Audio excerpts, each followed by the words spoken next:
சிங்கம் சீரும்டா சிறுத்தை நபாயும்டா என்னோட பலனெல்லாம் வீரம்டா. ഹലോ ഗായ്സ്, അപ്പോൾ ഇന്നത്തെ വീഡിയോ എന്താണെന്ന് വെച്ചാൽ ചെന്നൈയിലുള്ള റിച്ചി സ്ട്രീറ്റിലെ വീഡിയോ ആട്ടോ. ഈ ബായിരെ കടയിലാണ് എൻ്റെ വൈഫിൻ്റെ ഫോൺ കംപ്ലൈൻ്റ് ആയത് ശരിയാക്കാൻ കൊടുത്തിട്ടുണ്ടായത്. ഇന്നത്തെ വീഡിയോസ് ഫുള്ള് റിച്ചി സ്ട്രീറ്റിലെ മൊബൈൽ സർവീസ്, അതുപോലെ സ്പീക്കേഴ്സ്, അങ്ങനെ എല്ലാ ഇലക്ട്രോണിക് എക്യുപ്മെൻറ്റ്സും കിട്ടുന്ന അടിപൊളി ഏരിയയാണ്. ആർക്കും വന്ന് ഇവിടുന്ന് വാങ്ങിച്ചിട്ട് പോകാം. കേസുകൾ, മൊബൈൽ ഫോണുകൾ, സെക്കൻഡ്സ്, പുതിയത് എല്ലാ ടൈപ്പ് സാധനങ്ങളും അവൈലബിൾ ആട്ടോ. ഇതുപോലത്തെ വലിയ സ്പീക്കേഴ്സൊക്കെ ഭയങ്കര ലോ റേറ്റിലാണ് അവർ സെയിൽ ചെയ്യണത്. അങ്ങനെ വാങ്ങാൻ ആഗ്രഹമുള്ളവർ എന്തായാലും ഇവിടെ പോയി ട്രൈ ചെയ്ത് നോക്കേണ്ടതാണ്. അതുപോലെ തന്നെ ഇതേ സെയിം ഫോൺ ഞാൻ പുറത്ത് നമ്മൾ അന്വേഷിച്ചപ്പോൾ അതിൻ്റെ സ്ക്രീൻ മാറ്റാൻ 6000 രൂപ 7000 രൂപ പറഞ്ഞിരുന്നു കേട്ടോ.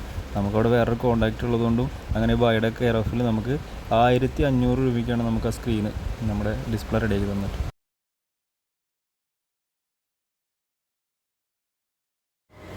உங்கள் வீடியோ வந்து இன்ஸ்டாவில் வரும் மொத்தமாக, இந்த ரிச்சி ஸ்ட்ரீட் மொத்தமாக எடுத்துருக்கு. தேங்க்யூ. ஃபோன் செட் ஆகி தந்தா, அடுத்த வீடியோ காணாம். பாய்.